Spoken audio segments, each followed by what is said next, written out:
Zing.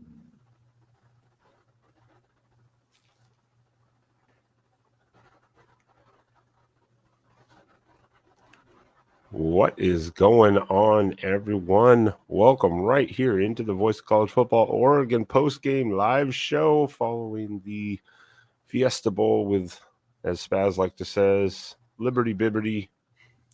But Bee-boo. Look, first and foremost, there's a lot to talk about. But first, how are you doing, Spaz? How are you doing, Derek? Perfect day today.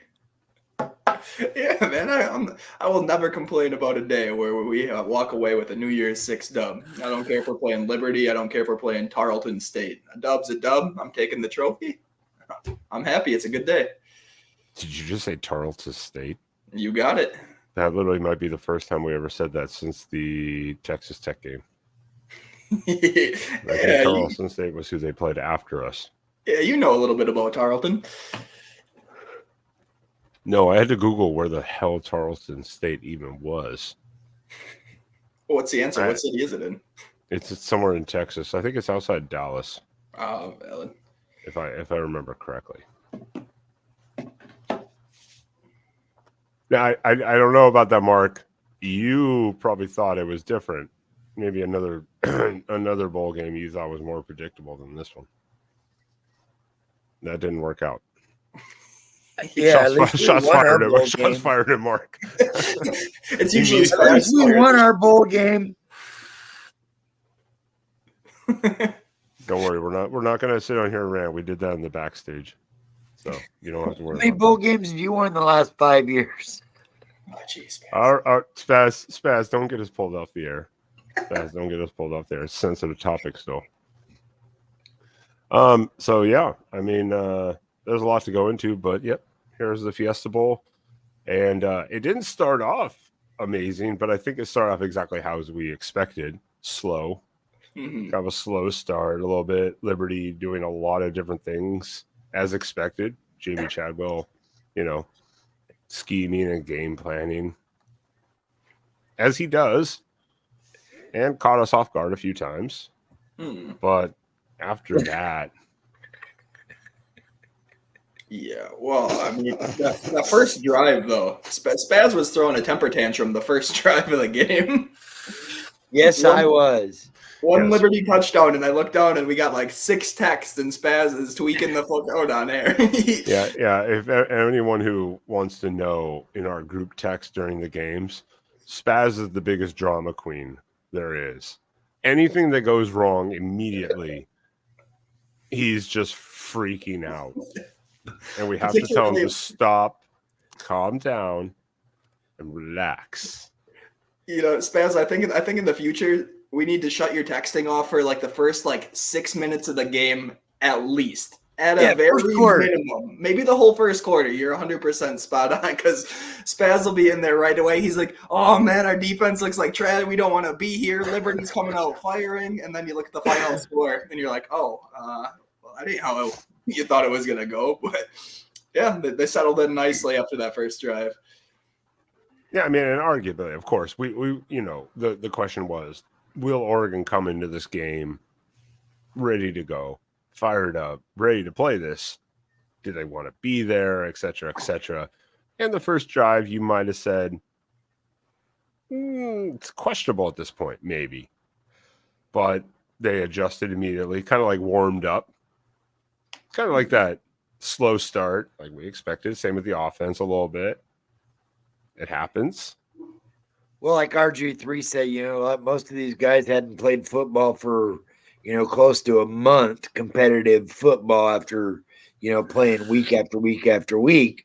And so some of these guys were going to be, a little bit off, a little bit left, a little bit right. And after that first drive, Bo Nix, he started 4 for 8 and he finished 19 for 25. I think they said he had 13 completions in a row at one point. Just a dominant performance, a dominant way to go out for arguably one of the best. Ending up being one of the best college quarterbacks to ever come through the U of O campus. Well, and again, how many teams did Oregon face this year that run, basically a full read option, triple option almost type offense, and that caught them off guard in that first drive from Liberty. That caught them off guard. They were a little out of place, and then they adjusted to more of the contain, which was one of the keys to we had. Where I said you cannot let Salter run wild, and he didn't run anything.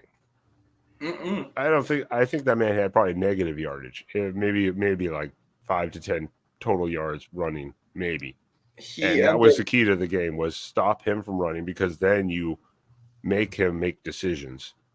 And he not like he did a bad job. It's just the defense was covering everyone.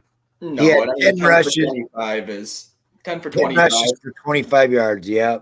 Yeah, that, for what we thought he was going to do and what we talked about in the pre-games, on Tuesday and previously, is one thing we said that needed to happen was the containment, like you said. Things start to get a little bit hairy no matter who you're playing when plays are extended. Wide receivers get to run their little impromptu routes, and with an athletic quarterback, it can definitely be, a position you don't want to put yourself in. But yeah, 10 for 25, he could never get comfy. Aside from the first drive, Oregon started to figure it out a little bit. They held their lanes a little bit better, contained them within the pocket for the most part. That was one of the keys that we said if Liberty was going to stand a chance, that needed to happen. And they were bullied, if we want to put it that way. They were out physical. Oregon kind of dominated them physically in all three phases of the game. So, Liberty's a great team for a Conference USA team, but it's a whole different ball game when all of a sudden you're lining up against a high-end Power 5 team compared to the Sam Houston States of the world that they get to play week in and week out. Yeah, I mean, and this is no shot at Liberty in the sense that one, to go at any level, to go undefeated and win your conference is not an easy feat. No matter what level of competition you're playing at, like if you're in Conference USA, if you're in the SEC, none of it's not an easy feat at all. So that's not them. But you could tell, if anyone's watched Jamie Chadwell's press conferences this week, which I always love it. He's very blunt, to the point, just forward about it. And he's like, this is going to be rough. And he knew it, but I appreciate they did that mic'd up with Salter before the game, the quarterback for Liberty. He was just chill, like, love you guys, don't worry, hey, let's just go play. Like, they knew what was gonna happen, but at the same time, he was just chill, never lost his cool about it. It was like, hey, we're here to play the game, enjoy the moment. And they did take some shots. They took advantage of it at the very beginning. But, yeah, unfortunately, like we were talking on text, is like, wait till halftime if it didn't get out of hand by then. Because then Oregon, you'll see the difference in skill level. Oh, yeah. Take effect. The talent gap. And that's something I know we've talked about multiple times throughout I know in Stanford, when we were playing Stanford, that was one of the things we talked about there, too, is, it was a close game in the first quarter. And we said the same thing. Wait for that talent gap to make its face known. We saw it here again today. It's just, I don't think there's a position on the field where Liberty was set up better than Oregon. Not a single solitary position. And, it's when you're set up that way, you have to play absolutely flawlessly, hoping your opponent plays like ass. It just wasn't happening today. I know the first drive looked kind of ugly, but in reality, Dan had those boys ready to play once they woke up a little bit. Yeah, which we've said all season. Unfortunately, there's been those games where we've had those slow starts. Luckily, a lot of those are coming in kind of the hangover games where they've been against the Stanfords or whatever, where it's like, okay, this is not a huge deal to get that slow start. This one, again, this was just Liberty coming out, playing their best, and Oregon then having to adjust to it. But at the same time, I mean, I have zero complaints about this game. I mean, if you look at even their running back Cooley, who's quite a bruiser, he had 79 yards total, and 30 of that came on one run in the fourth quarter. Mm-hmm. You know, I mean, like, so at the same time, it's like, I defensively, I almost have no complaints. No, and about this game. This is also minding you that we're missing CBs 1 and 2, you know, and then if you want to throw Triquez Bridges in there who hit the portal, you could argue 3 out of your top 4 pieces in your secondary at points were missing, you know, and it's almost like it flowed flawlessly. Aside from that, you know, Roderick Pleasant got to play a little bit today. We saw Dalen Austin out there a little bit. So, you know, some of the true freshmen, Cole Martin was out there. A lot of true freshmen got to play today, and you would never know it if you're just looking at the box score afterward. We got a hater in here. Liberty hung in for a quarter. Bibu. Oregon earned playing Liberty. Hey, we've taken no shots at Liberty. Liberty deserve to be where they are. Everything they've done is shown they look. That's what they did, but Oregon just shut them down. I mean, that's it. I think they showed respect to the backup, like you were saying, the backup quarterbacks. Manning did really good. Yeah. Outside of that, there was that one amazing throw that Salter did on the sideline for the catch, and Manning had really good defense. But hey, the receiver came down with it, and I was like, you can't stop a good pass. But Liberty seemed hesitant to throw it down the field for some reason. It was the fucking arrow. Yeah, I mean, in terms of the hate in the comments for deserving to play Liberty, the way I'm looking at it, you can only do with what you're given on the field. If Liberty's on the other sideline, so be it. You go out and play Liberty. If it's Texas, for example, you're going out there, you go ahead and play Texas. But at the end of the day, like I said previously on the show, it's a New Year's Six bowl. Oregon's going to go put the trophy in the trophy case, and we're all going to move. It's a successful year, however you want to look at it. I mean, was it perfect? Absolutely not. I don't think any of us are going to sit here and look you in the face and say the year went flawlessly, because I think there are all things that we would have liked to have changed. You know, certain situations have gone in our favor. It didn't go that way. But in the reality of the situation is there's nothing else we can do in this situation. We showed up to the Fiesta Bowl, a New Year's Six bowl, a prestigious bowl. A lot of teams would be happy to be there. They went out, played their game, dominated, and here we are. So us three, we all have smiles on our faces. I'm having a great day. It was a great game to watch. You see the Instagram lives from the players in the locker room. They're absolutely loving it. Dan had a big smile on his face. You know, everybody's enjoying it. So if there's anybody out there who's trying to hate on who they had to play to get to this position, I mean, hey, it's just, this is the product of it. I'm happy. The program's happy. The fans are happy. So it sounds like you're the one who's not happy. I don't know what to tell you. Somebody should have downloaded the Bibu from the commercial and just put it across the screen. Bibu. And you know, in games like some games like these, people are like, "Oh, the refs were terrible." One, the refs would have never decided this game. Two, I thought the refs did a pretty good job. There was the only two questionable calls you want to make that favored Oregon in a way was the no face mask call, which I don't think was a face mask, because he touched, but he slid off. He never really hooked the face mask. He grabbed here. It kind of slipped. Okay, 50-50 on that one. And then the pick, they called it a pick on the field.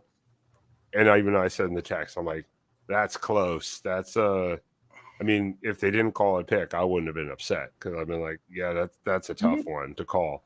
But other than that, I thought the refs did a pretty damn good job. Yeah, the Liberty Twitter Spaces at halftime, that whoever runs their space was like, their Twitter feed was like, look, right now, all of you, stop blaming it on the officials. The officials are not the reason we're down 31-6. No, the second quarter is why you're down 31-6, because Oregon just started pouring it on.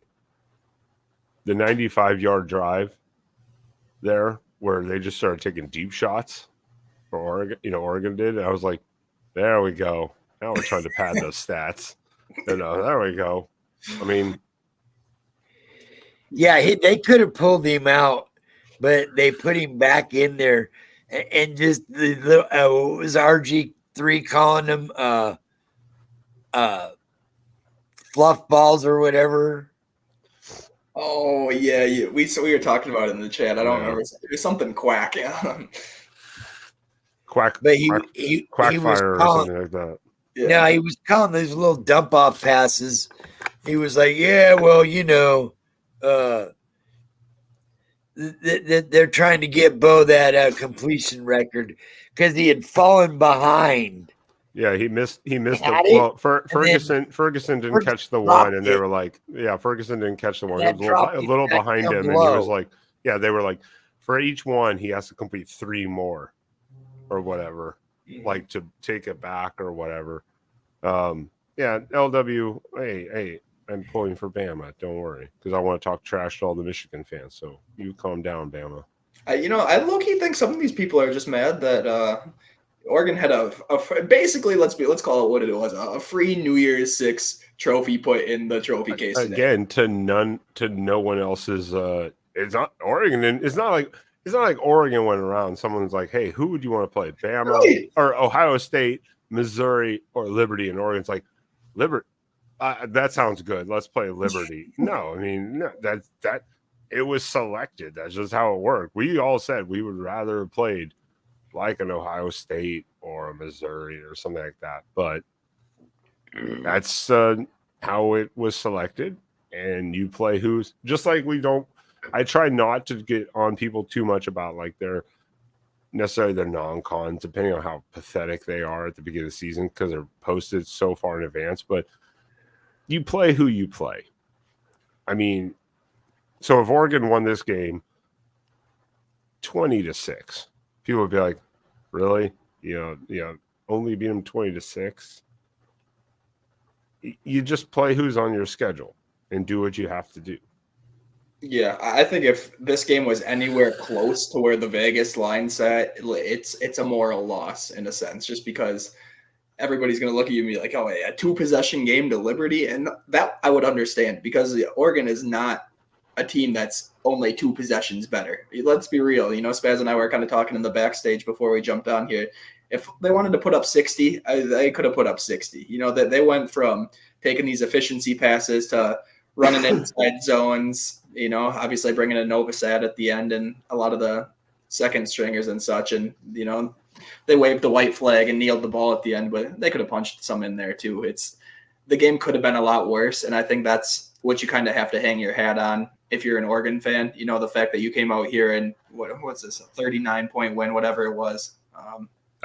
It's if you watched any of the, whether it was an Oregon and or Liberty or just in neutral sense betting shows for the last week and a half, everyone's like, it started at like 14, then it went like 14.5, then it went like 16, 16.5. Today, at least on ESPN, depending on what they're using, it was negative minus 18.5 Oregon favorite, and everyone was kind of like, that's a large line, but a lot of people are like, that take it, yeah, you're gonna have to take this with Nick's playing. Yeah, gonna have to. It was just like the Colorado game, a very, very, very similar line in terms of Vegas. I think they closed at like 19.5 against Colorado too. Boy, it's when you have a line like that, that's kind of Vegas's safety number. Their goal there is not to have it perfect. Their goal is to make the money, get it as close where it makes sense for other bettors to bet these things. So of course the line's going to be large. They probably knew this game was going to be a blowout, and I think in the eyes of the bettors, if we're going down that road too, there's a reason when it's that large of a line. Like they feel pretty comfortable. I mean, if you bet the Liberty in this and it was a 17-point, okay, good. Does that mean it's not a blowout? No, it's still a blowout. But I mean, but yeah, it's this is why I don't bet, because my picks this year have been horrible. And good God, it's the second coming of Spaz. Jesus, what is happening behind you, Spaz? Oh yeah, Spaz, you look like you're going into the light, brother. The rapture has come for Spaz. Oh, well, I guess I'm not surprised it starts with Spaz. I know where that.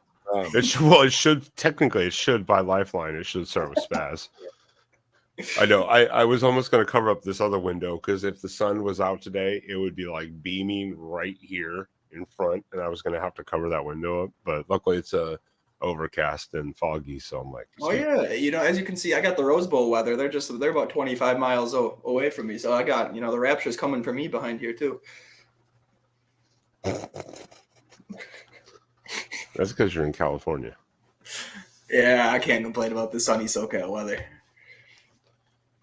Oh, anyways, too. Also, before I forget, please, everyone, please do hit that like button. But also, thank you for joining us, and Happy New Year's to everyone. Also, whether you did anything last night or not, kind of skipped over that at the beginning of the show. That would have been a nice intro for everyone. Well, that was a hell of a start for JJ McCarthy. First play of the game, throws an interception. Oh, it's on right? Oh, damn it! He did. Well, okay, then I gotta get this. I gotta get rid of this. Let's look at this team stats real fast, so I can flip my tab over to my Sling to watch it because everyone's watching the playoff game. Obviously, that's why we went a little earlier here. That one. But it's the Knicks. Yeah. I mean, good God, third downs, not great. 2 for 2 fourth downs, 584 passing. What was it? 460 of that was Knicks. Okay, so what's Almost. caused that to come through then? Almost 10 yards an attempt per pass. That's worse. Rushing,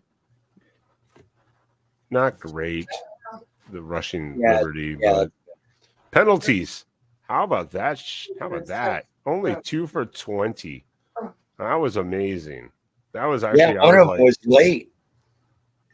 Yeah. I felt like, and that was that false start that pulled Knicks out because they're like, okay, we're not gonna, or that illegal motion or whatever that pulled. Knicks out and the only other penalty was the late hit out of bounds by Casey Rogers, like on the third play of the game. Yeah, the very beginning of the game. So, very good on penalties. Very, very good on penalties. That was quite surprising. Mm-hmm. Time of possession, of course, Oregon just milked the clock at the very end there. I'm not trying to rush through the stats here because they're important to look at, but I want to pull up my Sling tab and I can't do it on here because it won't show it. And I'm like, nah. But 294 yards in total liberty. I mean, 75 of that was to begin with. So the rest of the game, you only gave up a little over 200 yards the entire game. Not bad. Mm-hmm. I mean, they only had 2 drives that went to the red zone. Yeah. So maybe one of them was obviously on that first drive where they were showing Oregon everything they had. They had some nice. Slaughter had a nice throw there at the end for the touchdown. It was the defense was great to be real honest. I was extremely happy given the circumstance. And on our Sunday show, they were asking mostly our USC guy, not a dig at USC at all. Obviously, they did good in their bowl game too, so not a dig at the USC. He was like, well, outside Troy Franklin, who do you have? And I was like, well, we got Trishan Holden, Tez Johnson, who has over 1,000 yards. He's like, oh, yeah, I forgot about Tez Johnson. And Tez did not disappoint today with 11 receptions for 172 yards, just running over the middle. Gary Bryant Jr., who caught a touchdown today. Yeah, Bryant came up. Holden had a few nice catches too.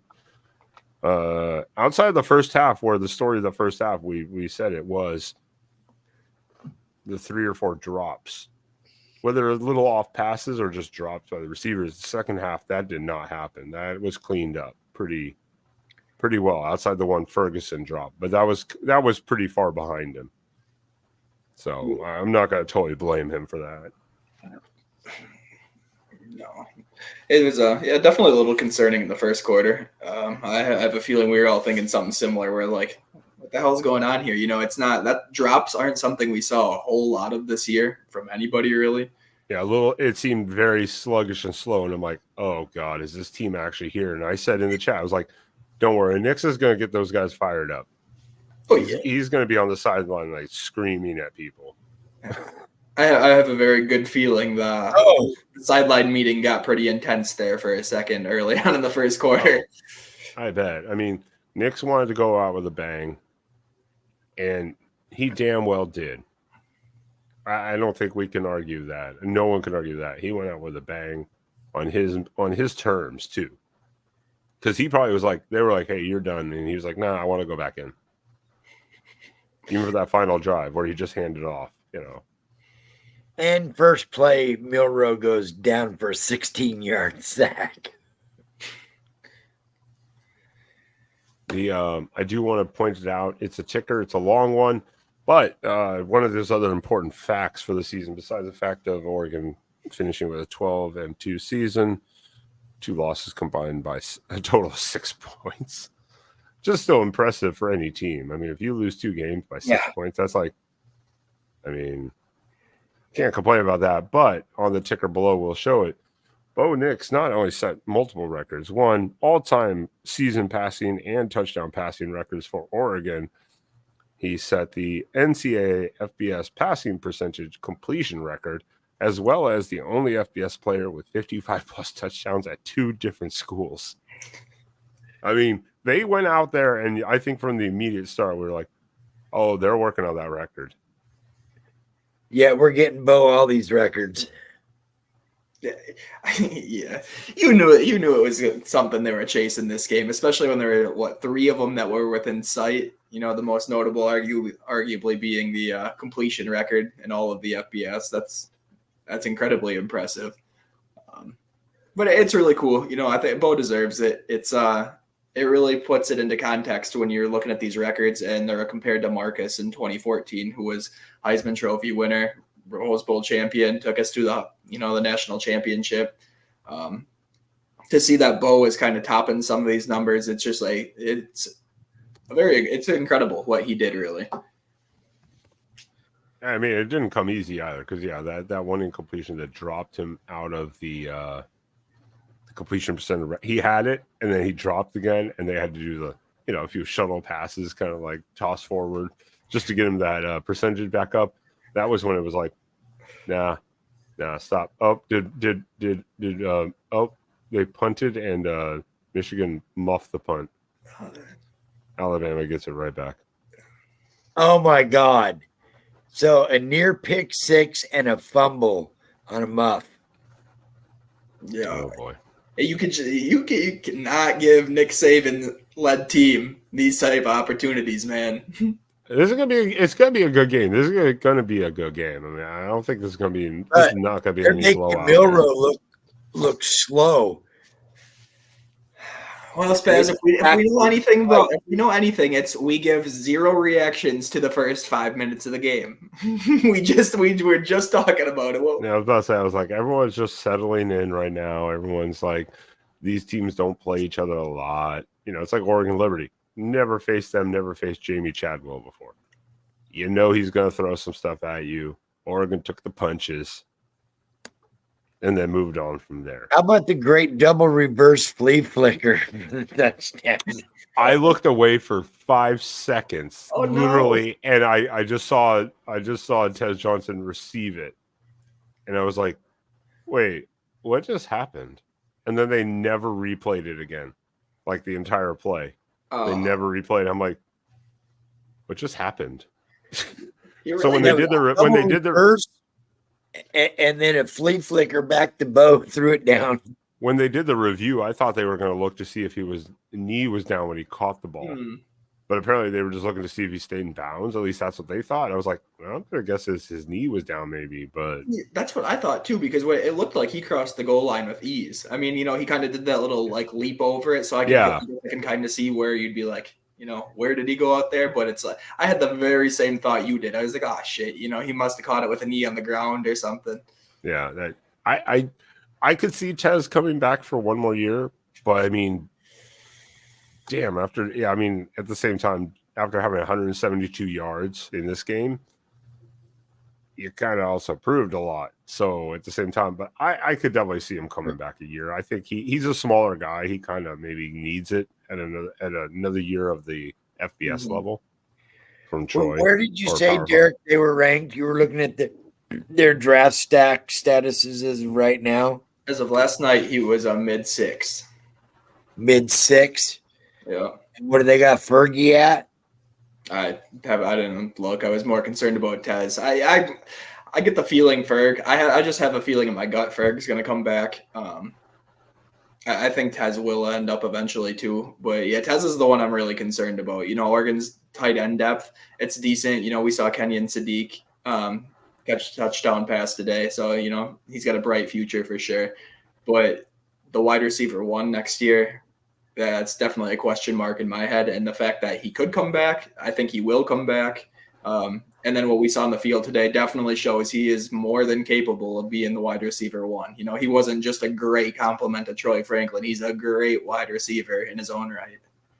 There's also a guy named Evan Stewart still out there. And rumor as of last night was that Oregon is hot. That's the 5-star A&M guy. Yep.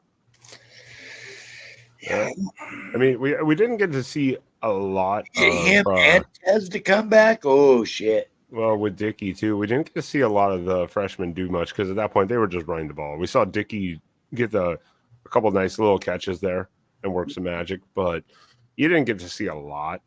A lot of that was Nix wanted to stay in, finish it off right. I was actually surprised they didn't take a timeout before the final knee to let Nix go do the final knee down. Just kind of but they'd already done their celebratory, like take him and then Irving out. Yeah. So kind of get it. Yeah. It was nice to have that little moment for him, though. They both deserve it. I mean, who would have thought 2 years ago, right around this time when Bucky and Bo committed to Oregon, that we'd be sitting in this position right now?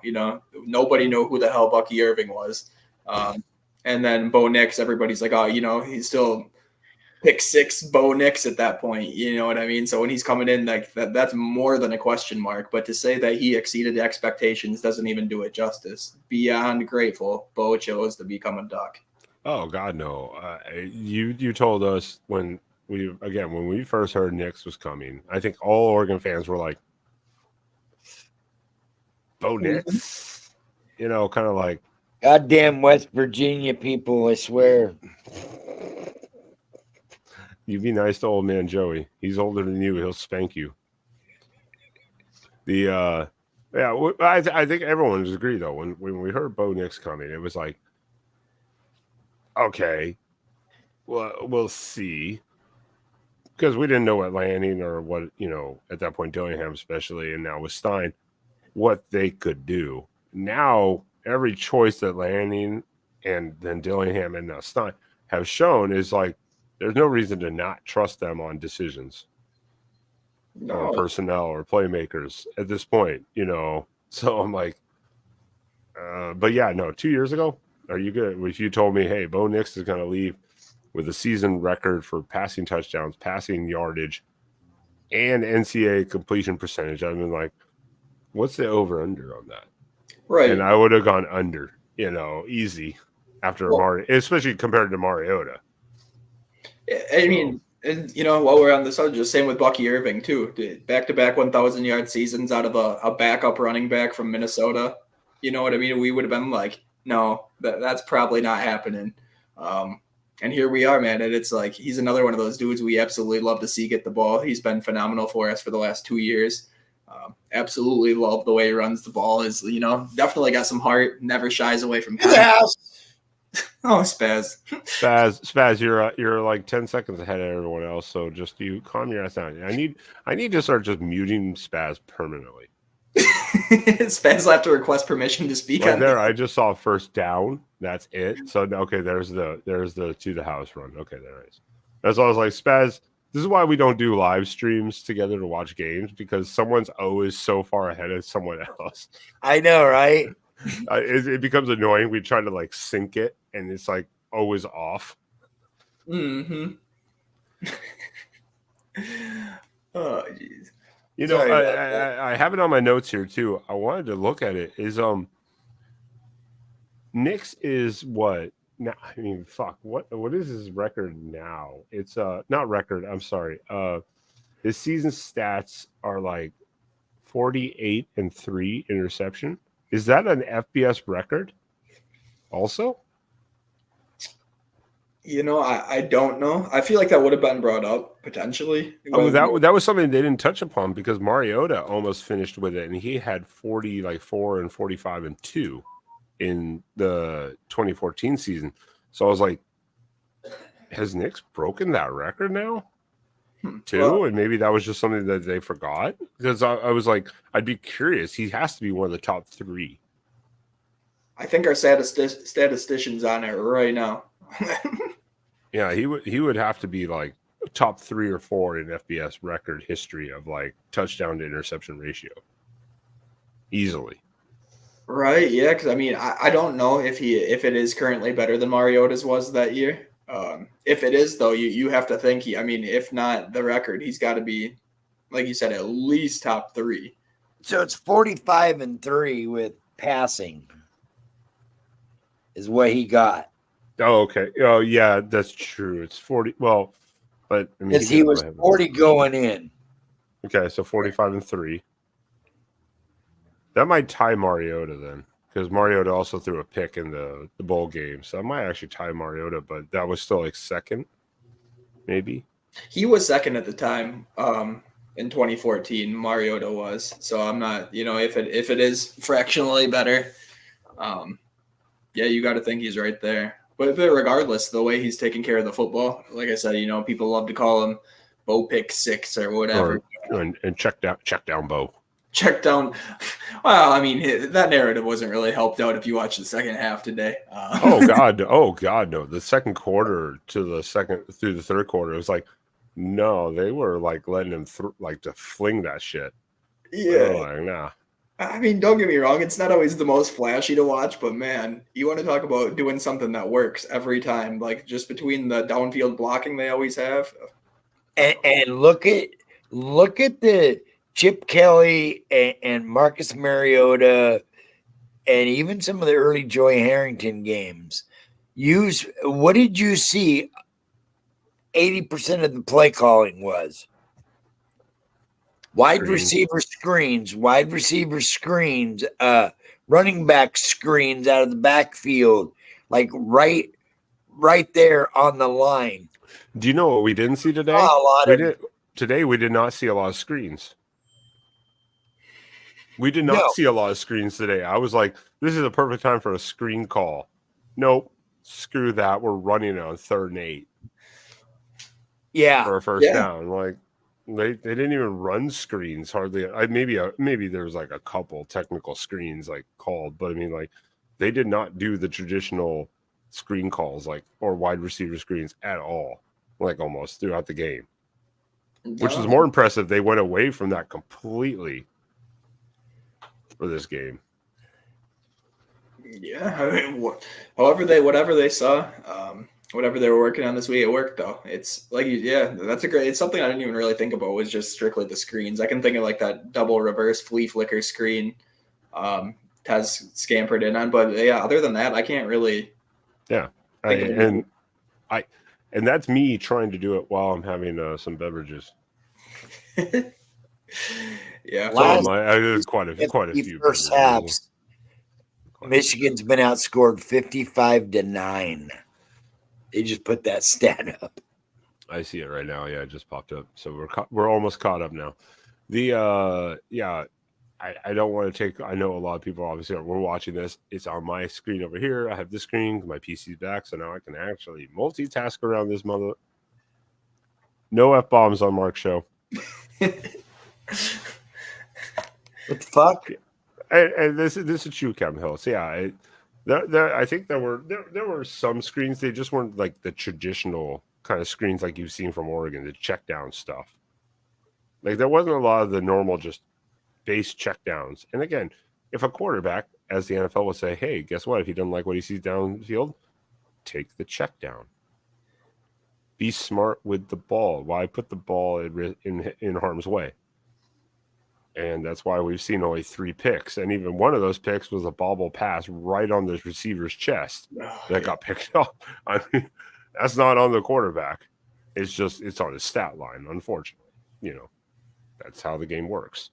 Yeah, I mean, when you got playmakers like that, when you got the speed advantage that you do, particularly in this game, you got to get your playmakers the ball in space, regardless of what that means, whether you're running quick slants, whether you're running, inside zone if you need to get the guys in space. But it's when you have the type of athletes you have, I'm all for it, man. I love it. I mean, obviously, we all love to see Bo drop back and try to throw a 60-yard bomb to whoever's on the receiving end of it, but it's not as flashy, for sure. But when he's the flashiest is when he does those rollouts. He does like the fake handoff, like the play action, rolls and spins around and runs the other side and throws it deep. That's like when he looks the crispest, the flashiest, and he hit almost all of those today, I think, except for the one Ferguson drop, which was kind of a miss. Yeah, I'm not blaming Ferguson for that one. That was just a little off target.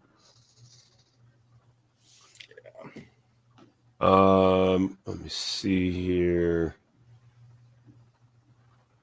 Yes. I mean, every quarterback I think has the one Colorado one that maybe it was pretty close to being intercepted. I think every quarterback gets away with a couple here and there.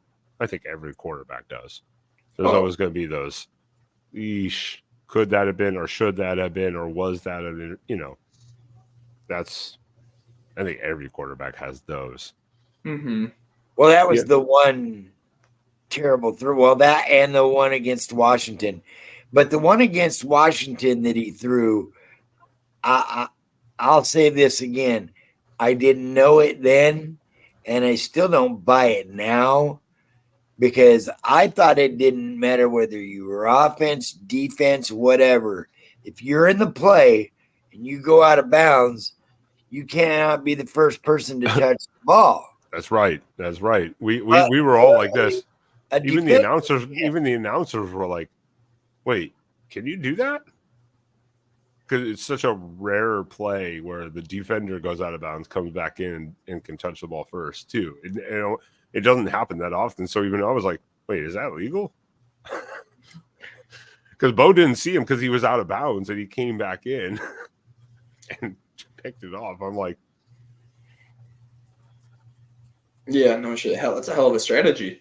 That was where Oregon probably could have taken control of that game, 100%. But it was just that type of thing where it was like, hey. Did any of you guys know that rule existed?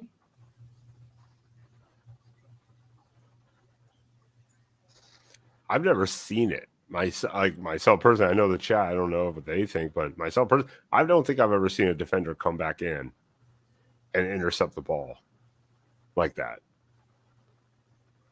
Usually when that happens, usually the defender is getting called for pass interference for forcefully pushing out the receiver, or they're arguing whether he was guiding the receiver out, like boxing him out. So it was like, but to actually get intercepted, it was weird. Oh, look what Hiltz just said. Oh.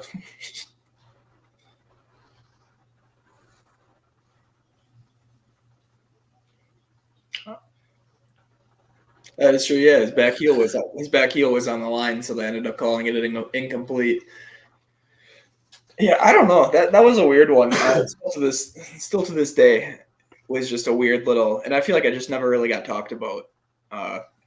That Bo interception, so I don't know, weird circumstance for sure. Yeah, it was that changed that dynamic of that game. I mean, 100%. We had just picked Penix off like 3 plays earlier, and we were in the lead, and that was moving down the field again, and that happened. But again, life goes on. I'm not even going to try to pronounce his name. I'm just calling him like JPJ. Props to PV stepping in, the freshman at center. No bad snaps. And I did not see him get beat on maybe a couple rush defenses by Liberty, but I didn't see him get beat on anything. No, I mean, yeah, mind you, he was a freshman All-American and made 0 starts this year. Like, the fact that he was voted a freshman All-American and you don't start a game, you're getting some mad respect that way. And it was absolutely showed today. So I know that was 0 sacks today. Yeah, and that's something they talked about in the broadcast too, is like anytime you have a different center, like how it kind of throws off can throw off the timing, fractionally and just like the snap exchanges. Low snaps, high snaps, and none of that. Especially the amount of shotgun Oregon runs, obviously. Like, the opportunity is definitely there to mess something up. But, man, he played lights out today. I think their offensive line is in continued good hands. I feel that too. And as you noted, special teams. No screw-ups on special teams at all. None. Outside of, you could argue, I guess, the one muff by Tez, which they called kick-catch interference, which when you saw from the other angle was kind of ticky-tacky, but he still recovered the ball. But punting, field goal, and kickoffs, no problems today. No problems. I'm still waiting for Spaz to acknowledge it. So he's got to say something nice about Camden now that his career is over. Spaz, anything to say about Camden? No kicks out of bounds today. Didn't fuck up his only field goal try. Extra points. He finished solid this year today. He missed the kick against Washington, but today he kicked a 37-yard field goal and was 5 of 6 on extra points, and and 0 kicks out of bounds. Yeah. So, and he kicked them all into the end zone. So that was good. Almost like he should have been doing that shit all year long, huh? Right? Almost. Be like my boy down in Dallas, Brandon Aubrey, who's 34 of 34 on field goals. Soccer kicker. I do appreciate the announcers too. Of course, RG3 and everyone. It's they were, especially in the first to second quarter, they were like, maybe we shouldn't say anything. No announcer jinx. No announcer jinx. They were like, we're not going to say anything. Until they did. Then that's all they could talk about at the point. Sometimes I just want to choke RG3. I thought he did a good job on the broadcast today, honestly. He actually did a good, decent job today. He was a little annoying in the first quarter. He's all hee, giggle. At the Liberty, keeping it right there and shit. And I was like, I want to reach through and punch this fucker. I have a feeling RG3 will whoop your ass. I have a feeling Spaz. I'm going to be honest, man. I don't like your odds. I don't either. This is a big boy. I was like, I'm pretty sure he's fully healthy and recovered, so he'd probably just whoop your ass. Yeah. Now we're going to get a cease and desist from RG3. Like, stop challenging me, Spaz. No, be like, no, it was hypothetical. So what? I missed the announcement too. It was so this is the 6th time in the last 10 years Oregon finished with 12 wins, if I'm not mistaken. First time since 19. Oh, I thought you were going to say 1900 something. I was like, what the hell are you talking about, old man? I was like, what the hell are you talking about?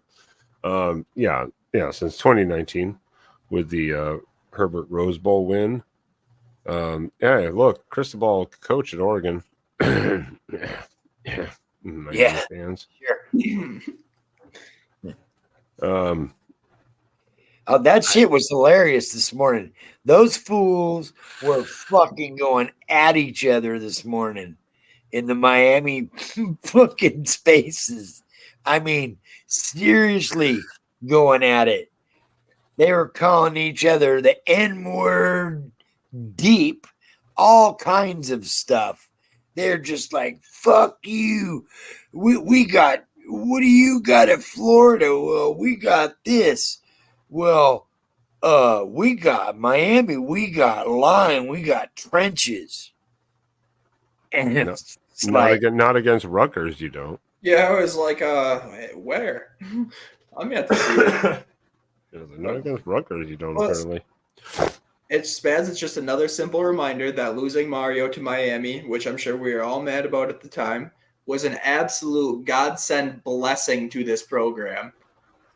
Thank you. Thanks for your service, Mario. I appreciate the Rose Bowl, the conference championship. That was a great year. But man, I had more fun this year watching us win a New Year's Six over Liberty than I did watching those Mario-led teams, man. That stuff was like pulling your freaking teeth week in and week out. Yeah. I have to question whether we were actually upset, because I think when we kind of saw it coming, and that year was so frustrating. It's true. I had to tell people, and they were like, "When you mean Oregon fans were booing?" And I'm like, "Yeah." Like when you're beating Cal and Arizona on like last second touchdowns with like a minute left at home. Yeah. Fans were like, what is this? After you beat Ohio State, on the road. What is this crap? And it was like, so when Miami came calling, it was like, it's not a surprise, alma mater, no problem. When Oregon didn't even try to match a contract, you knew Oregon was like this. All right, thank you. We'll see you later. No problem. They were like, no problem. Yeah. No problems. Like, we're not going to we'll give that contract money and then some to somebody else that can handle both sides. Which is something interesting.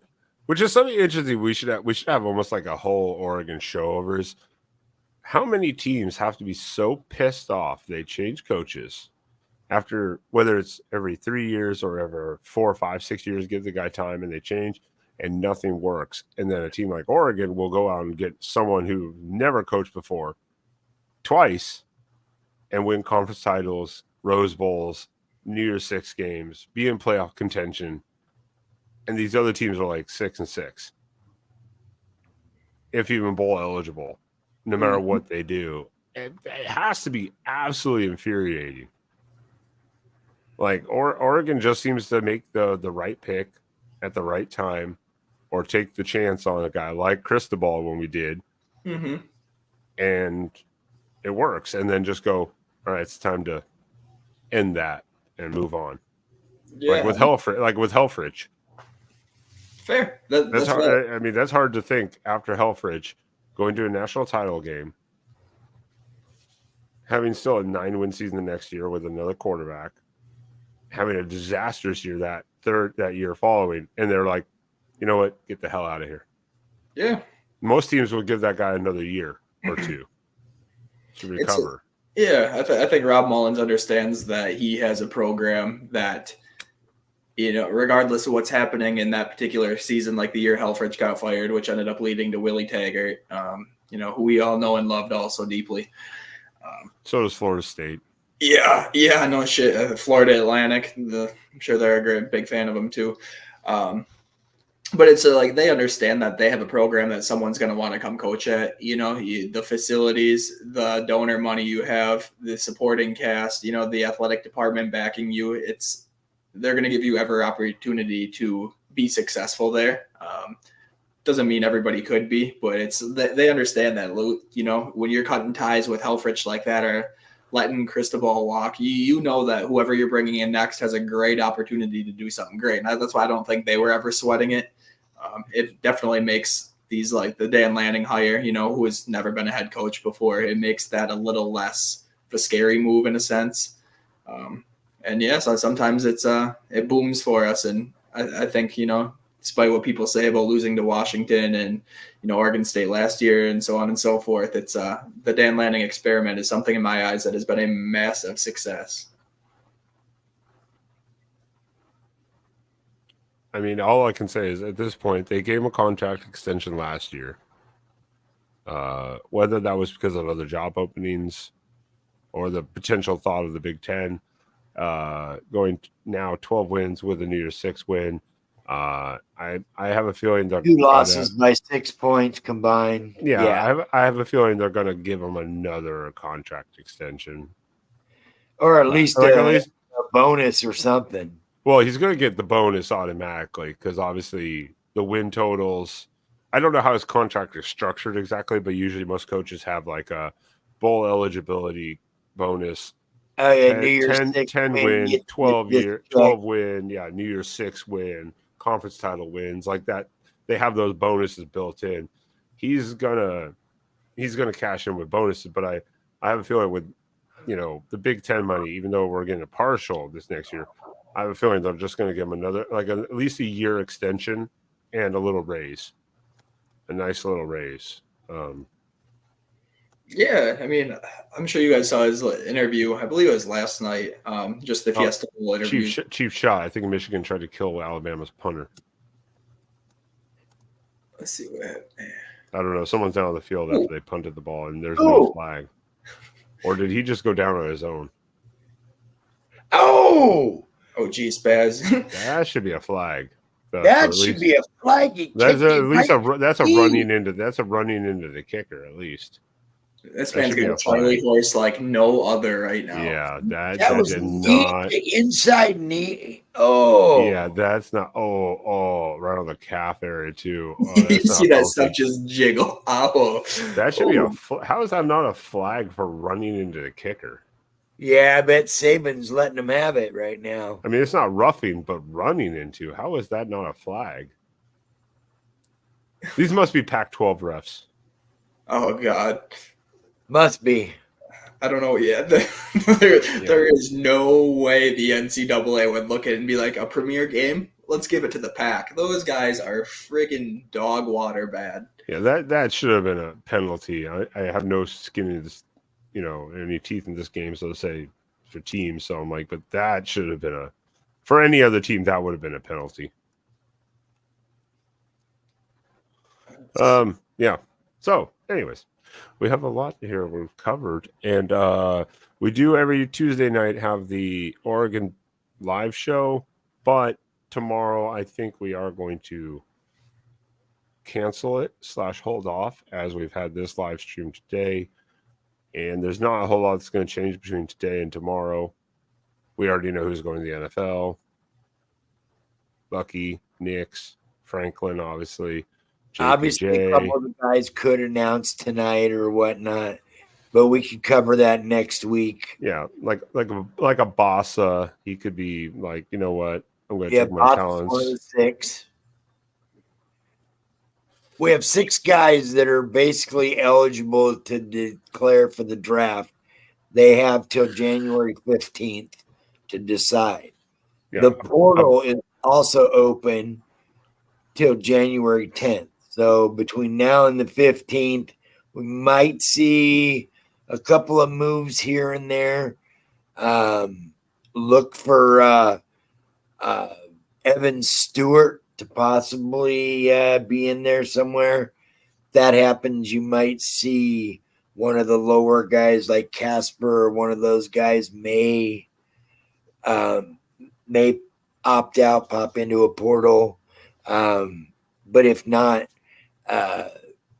we got basically 2 weeks for guys to make decisions. Well, and I didn't think right here too is that's it. I mean, because Birch might go also. You never know. He might declare and try to go to the NFL, but he could come back. I think. But doesn't Ferguson?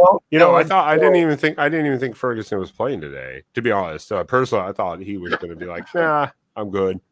But no, he was right there. So, to me, those 2 guys playing today almost makes me feel like they're gonna come back for that one more year.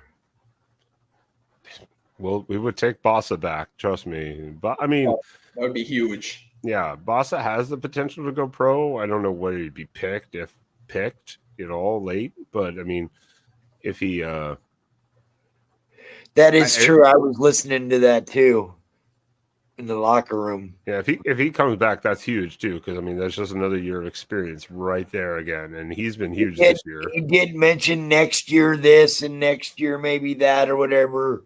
So he was pretty much hinting on coming back. And he's gonna take the next week to really look at his options, think about it. Yeah, sure. You got to. When do you see the ACC folding? When do you see the ACC folding? That's a tough one. Could come next week.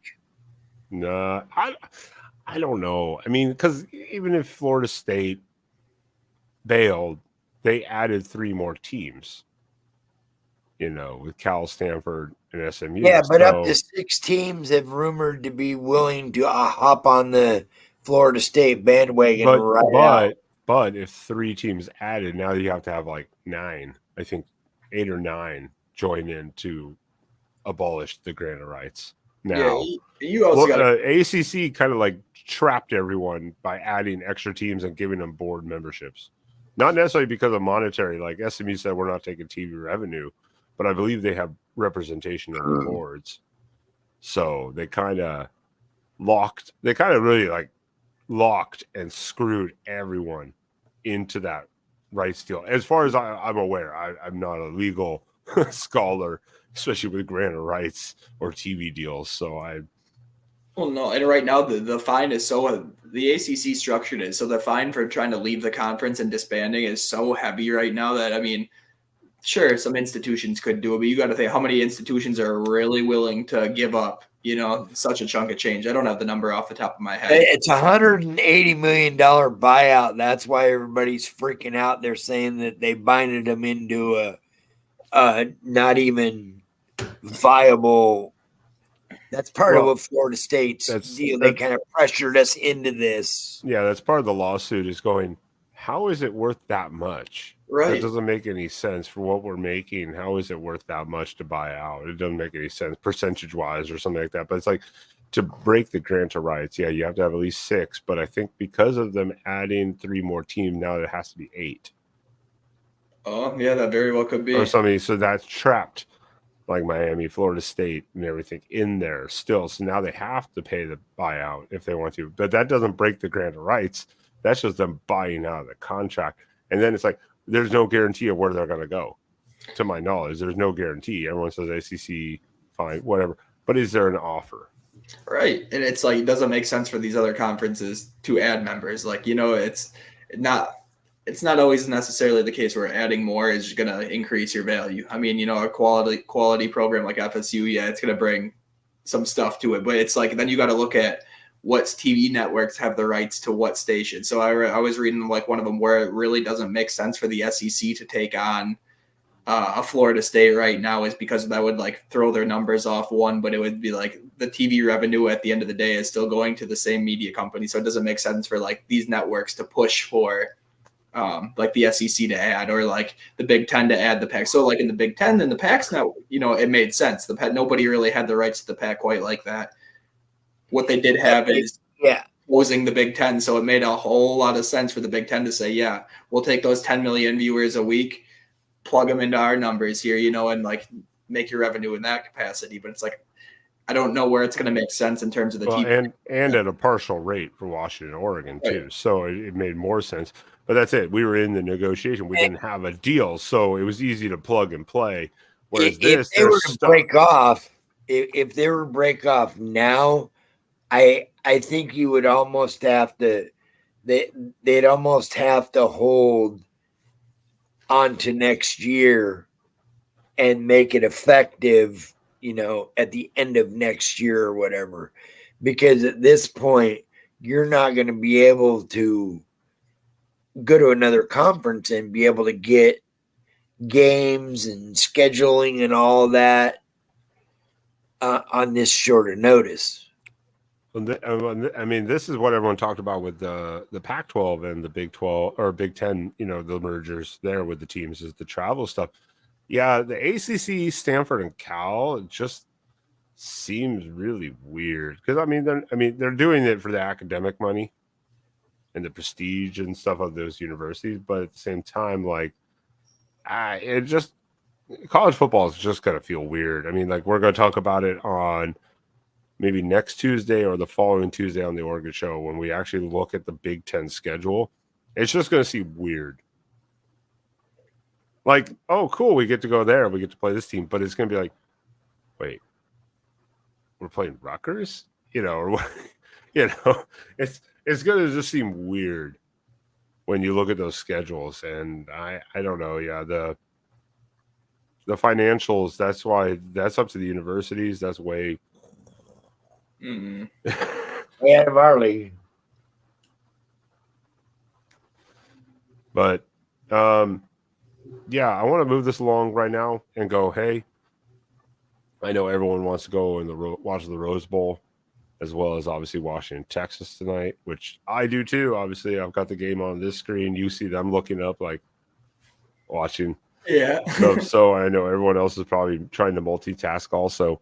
And we've been on here for a while. So I guess a final quick recap of the Fiesta Bowl with Liberty falling to the Ducks 45-6, giving Oregon its 12th win of the season and the New Year's 6 win. That man. Will you stop it? You're behind everyone. You're ahead of everyone. Dude, I gave that 30 seconds before I even said anything. That wasn't that bad, actually. I just saw it. It wasn't that bad. But any final recap thoughts on the Fiesta Bowl for Oregon? And this tremendous, it's a milestone for this program again, and for Dan Lanning, his coaching experience, and these up and coming players, and just recruiting tools. Moving on to the Big Ten. Yeah, no, I mean, overall, more or less, I'm just grateful today. Like, really thinking about, like, I know we were talking about it earlier, but like really thinking about how nice it was to have like Bo come in and do what he was able to do for our program, and Bucky the same. A lot of these transfers really, but it was a perfect end cap to his career. You know, I know we're all thankful for what he's done. He's been incredibly fun to watch. So, you know, just the fact that they were able to cap it off with, like, you know, a pretty big New Year's 6 bowl win today. It was really cool to see. Really cool way for those guys to go out. So no, I'm just happy. Grateful for the year we had. Definitely looking forward to 24 already though. Yeah, you know, likewise. I'm glad we got the New Year's 6 win. I'm really happy with where this coaching staff and everybody's going. I think we got some really solid stuff coming forward next year. Looking forward to the Big Ten. A lot of that excitement. This was just a great end cap to two guys that, you know, as Derek pointed out earlier, one nobody knew anything about really, and the other guy was known as beating us to death and throwing picks all over the field for his career. So nobody really knew what we were going to get. And 2 years later, we get an almost Heisman, another a man who comes in 2 years, sets every single passing record pretty much known to man at the University of Oregon in 2 years.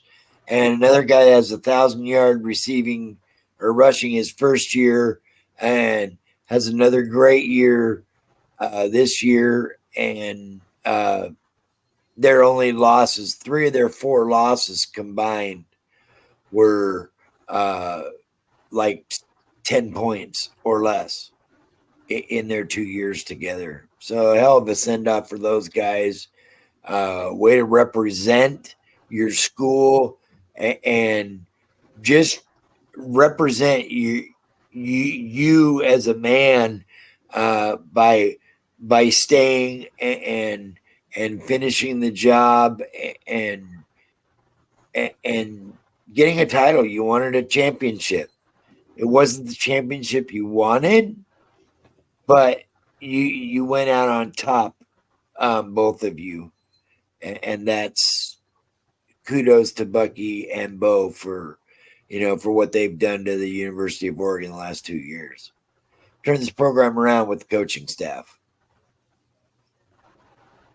100%, and that's why I say it makes me confident of going whatever decision this coaching staff makes. I think we're all on board because so far they've made no wrong choices.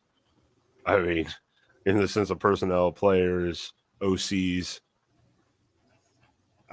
No complaint. DC, we've seen the defense improve this year dramatically, which we'll talk about numbers on the Oregon shows.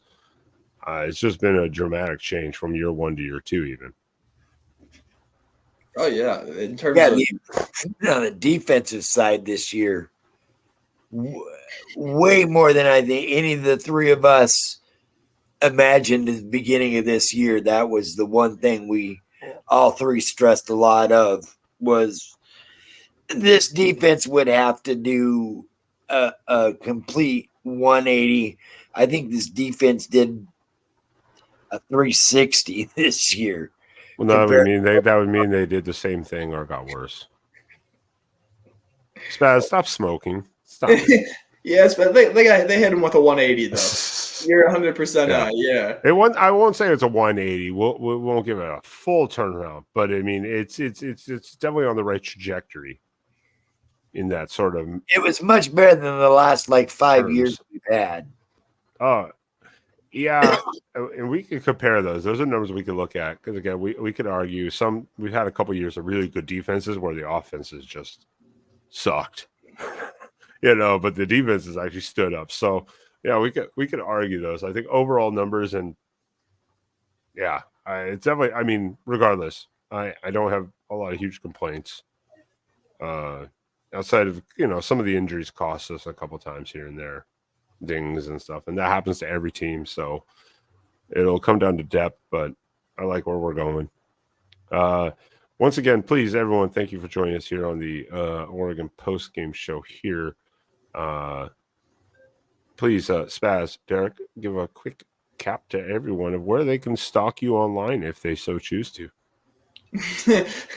Well, as always, you can find me on Twitter at Wait Who's Derek. It's been fun getting to know a lot of you guys through there. So yeah, Twitter is where I spend the majority of my time. Yeah, right there. You nailed it finally. They almost nailed it perfectly. Facebook, Instagram. Yeah. It's been a fun year.